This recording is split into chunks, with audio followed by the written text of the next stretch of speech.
And we're back. So, Hey. yeah, you have one more attack, correct? So, I had just rolled it and it was a 20-something. 27 I can hits? reroll if you want. No, it's fine. 27 hits. Oh, it's 20-something, but I imagine it still hits. Oh, no. No, wait. So I'll just roll damage.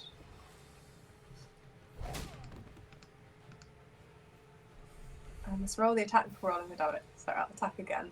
That's fine. Actually, no. That's actually better. Yeah, Okay. still hits. Excellent. Jesus. Yeah. Yeah, that one is also dead. You're just whack-a-moling them. Can I pick that one up actually and just crush it between my fingers so it just oozes out? Yeah, that's disgusting but awesome. Anything else? Nah, I'm good, I think. All right. Well, with that, this one's gone, so that will leave these two as they attack the giant ape. Mm-hmm. So that will be 3 attacks. Finally, I can just roll them instead of doing wisdom saves. There we go. First attack. It's a 15. Oh, Nope. really low. Second attack, 20 to hit. That is my AC. God. 3, like, I rolled 46 and you're 3 of them are muted. 1. Pardon me. Sorry, you've got a new AC for your giant ape. It still appears as 20 on mine, but Oh, does it? that might be an error. I don't know. Oh, I wonder. Because it should be 12. There we go. That makes more sense. Okay. Yeah, I think it doesn't maybe carry over for some reason. All right, so well that in that case the first one also hits. So that would be let me roll for that one. That will be 20 points of bludgeoning damage. Then the 10 points of bludgeoning damage, and the third attack.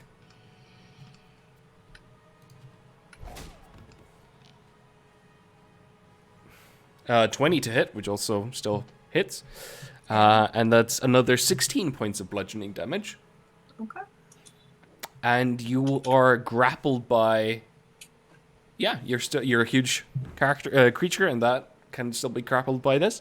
So you had 3 kind of tendrils snaking off of you, keeping your kind of King Kong muscles down. All right. With that, the remaining tiny one will also try and get a hit in.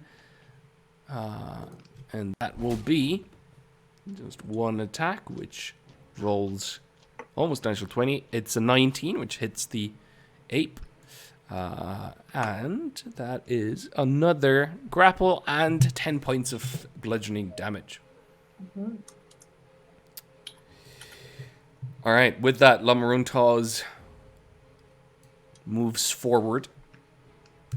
We'll take a big chunk out of the minor one first. And that will be, yeah, a definite hit with the 28. And 14 points of slashing damage. It's still barely alive. Her second attack against the same creature is a 15, which also hits. This one does destroy it. And with the tail, it will make a swipe at the big one. And that is, that's actually 24, which hits, and 20 points of bludgeoning damage. Yeah, it's still there, unwilling to let go of the giant ape. Inkblot. Let's see if I can finish it off then. Alright. I'm going to Ray of Frost this little dude.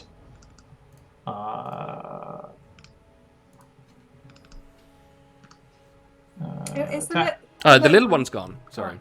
Oh, sorry. So in that case, that one on the big one. Oh yeah, that's going to be 19 plus numbers. Yeah, 28 absolutely hits. And then 19 points of cold damage. 19 points of cold damage. Okay, yeah. And then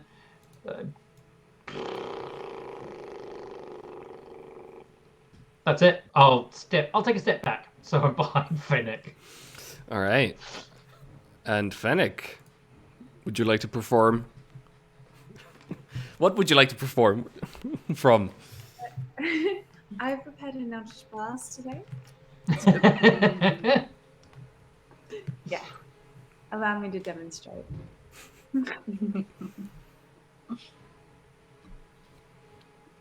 Come Eldritch Blast. This is a nice streamlining though, as much as it was annoying to set up. It's cool. Yeah, it is cool. There's a few of them that work like that, which is awesome. Yeah, all right. That's, I believe, all of them hit. So, leaving it with, I mean, you basically, as the Eldritch Blasts go flying off, there's this, I mean, it's struggling to hold itself up already. How do you want to do this?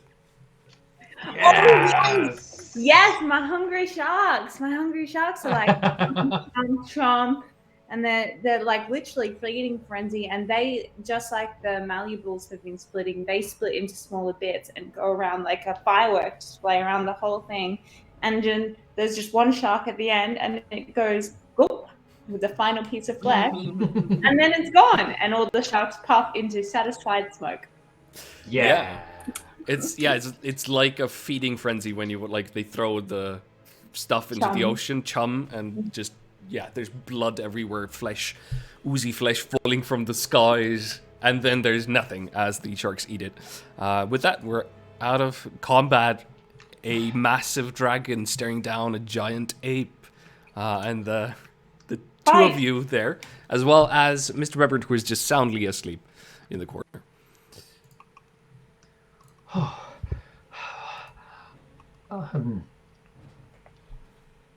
I will.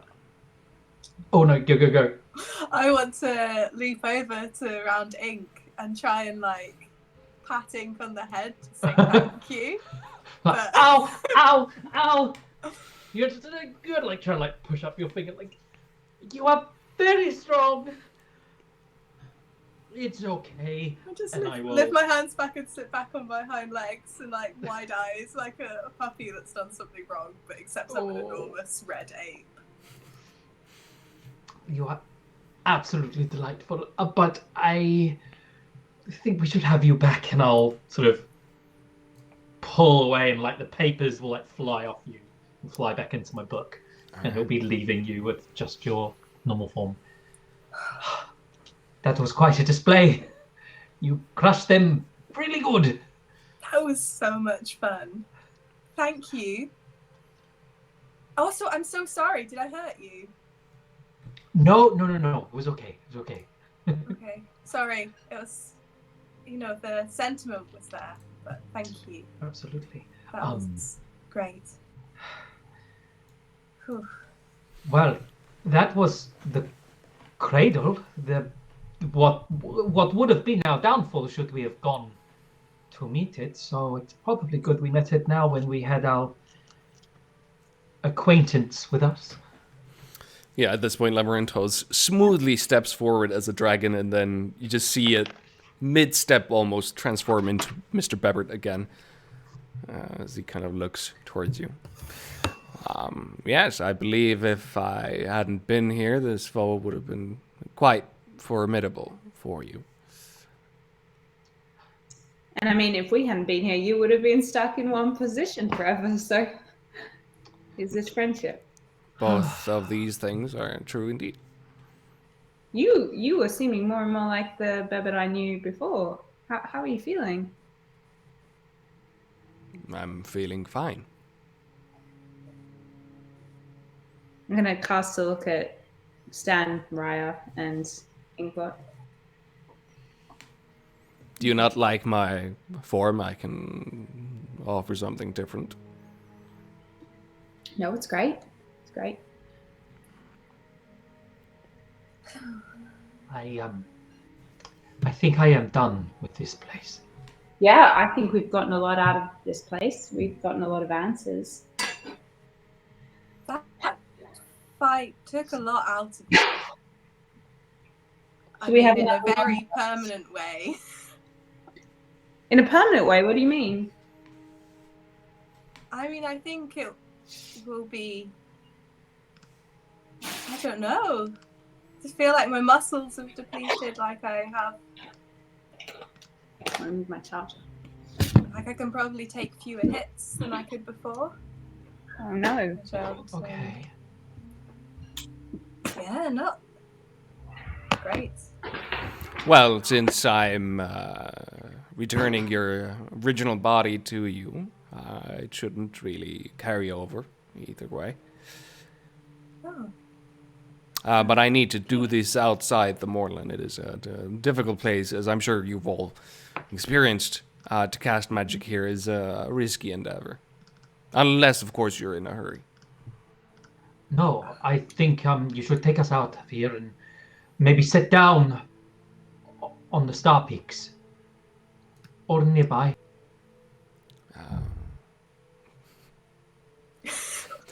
Such a bad idea. Wow. Really? Kicked off the game. I'm so sorry. The dragon was displeased, and you're out. Dead. Sorry for that. We should. Why don't you take us there? And do you wish You to were go going to to the anyway. observatory itself, to the gate? Ivan most assuredly will set his sights on it. Turn to the other say, is it worth going straight there, or if there's a nearby town to resupply, or should we just Well, straight the other there? option might be. I believe, Amarantos, you mentioned that Ivan was probably recuperating or resting. Yes, in Rexul, which is a fair distance from the Star Peaks. It's near Other option. Fairhaven. Trying to, I don't know, ambush him there. He will be. I can't imagine would not be well guarded there.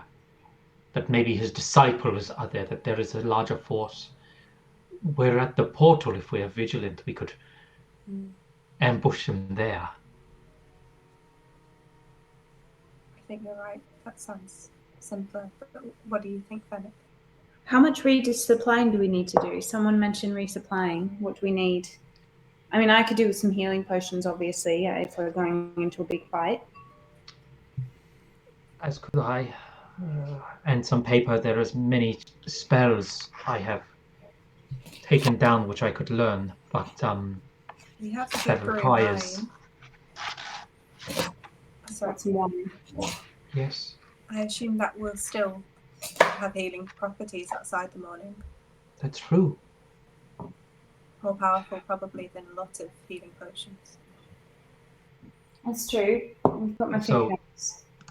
To be honest, I have little to no money to buy anything.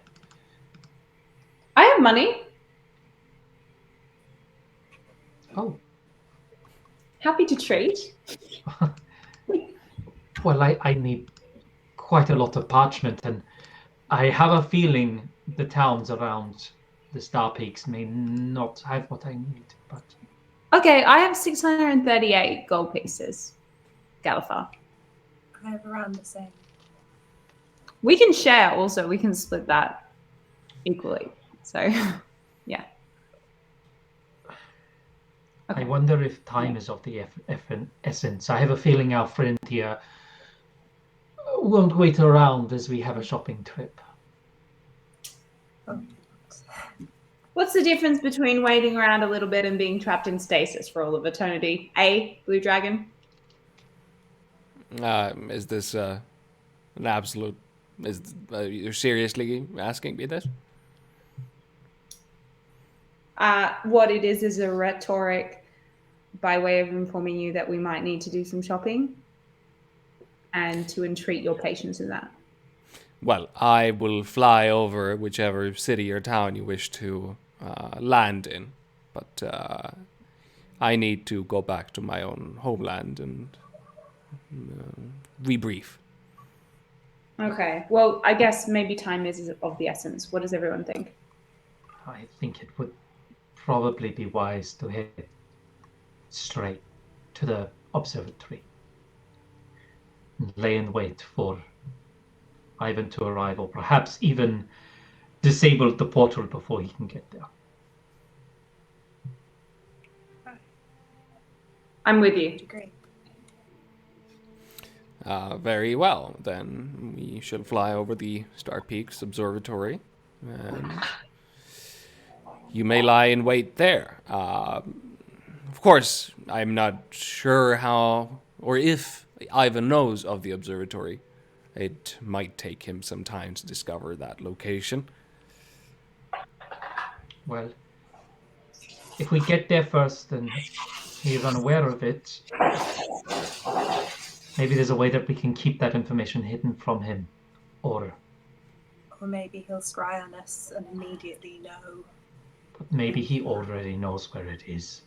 Or maybe we'll get advantage by being there first. Anyway. One way Maybe to we find need- out. Yeah, absolutely. We need to be more canny than we've been. Do you remember that time on the train stand where we came up with a really detailed plan? And because we came up with a really detailed plan, even though everything went awry, we still had recourse. Do you remember that? I think so. Yeah, it was really good. It was a really good plan and successful.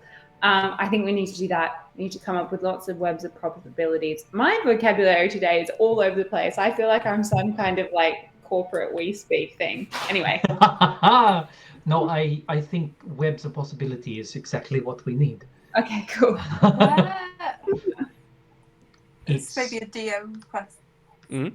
Where are these mountains? And I can ask a character because maybe I don't know. But I found them on the map.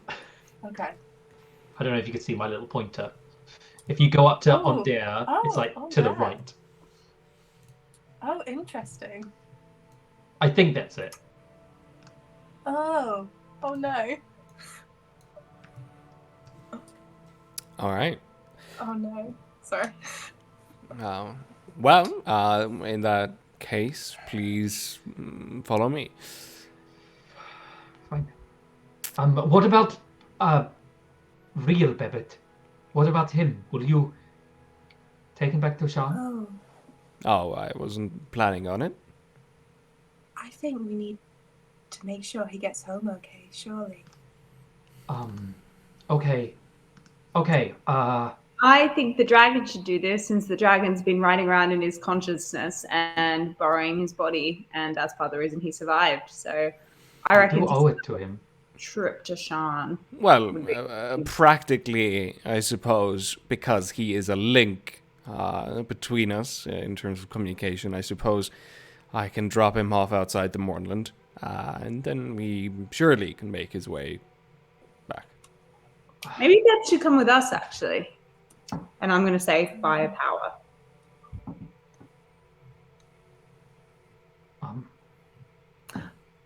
Let me clarify. Having someone else to fight with us might be a good thing. And then I'm also going to recall my son Forger.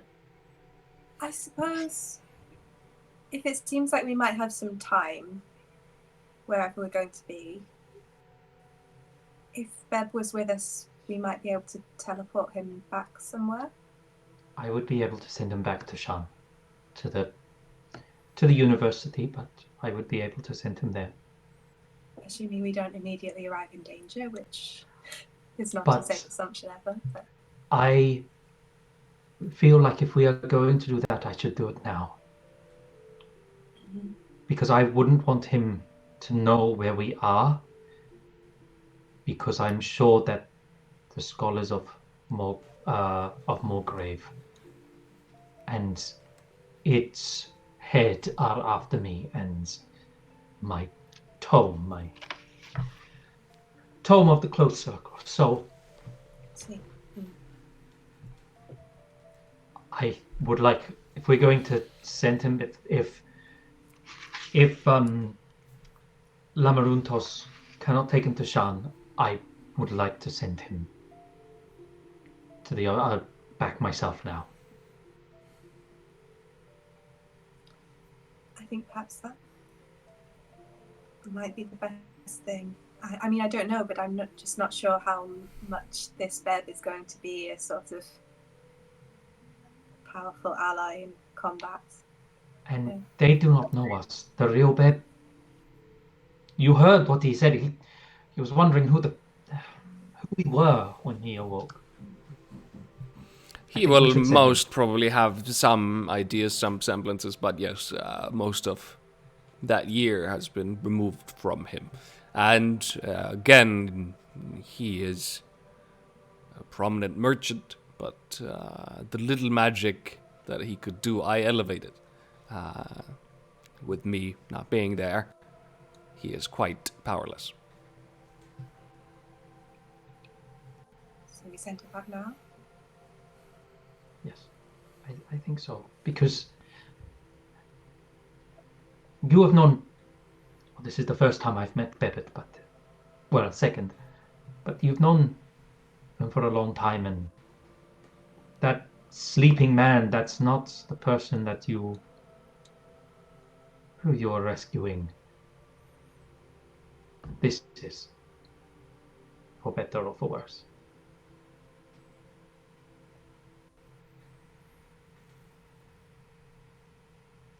Kind of.